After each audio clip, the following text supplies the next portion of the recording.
قرۃ العین حیدر اردو ادب کی عظیم ناول نگار۔ السلام علیکم۔ اردو ادب کی تاریخ میں کچھ نام ایسے ہیں جنہوں نے ناول نگاری کو ایک نئی وسعت دی۔ انہی ناموں میں ایک بہت نمایاں نام قرۃ العین حیدر کا ہے۔ قرۃ العین حیدر 1927 میں علی گڑھ میں پیدا ہوئیں۔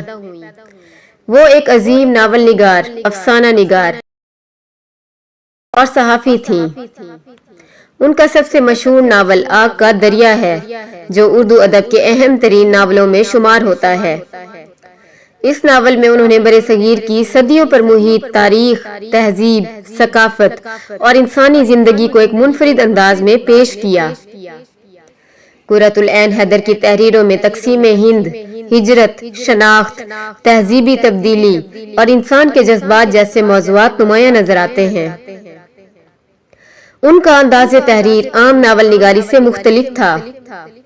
وہ ماضی اور حال کو اس طرح جوڑتی تھیں کہ قاری کو محسوس ہوتا ہے جیسے مختلف زمانے ایک ہی کہانی کا حصہ ہوں۔ اسی وجہ سے قرۃ العین حیدر کو اردو ادب کی اہم ترین ناول نگاروں میں شمار کیا جاتا ہے۔ ان کی تحریریں آج بھی ہمیں اپنی تاریخ، تہذیب اور شناخت کے بارے میں سوچنے پر مجبور کرتی ہیں۔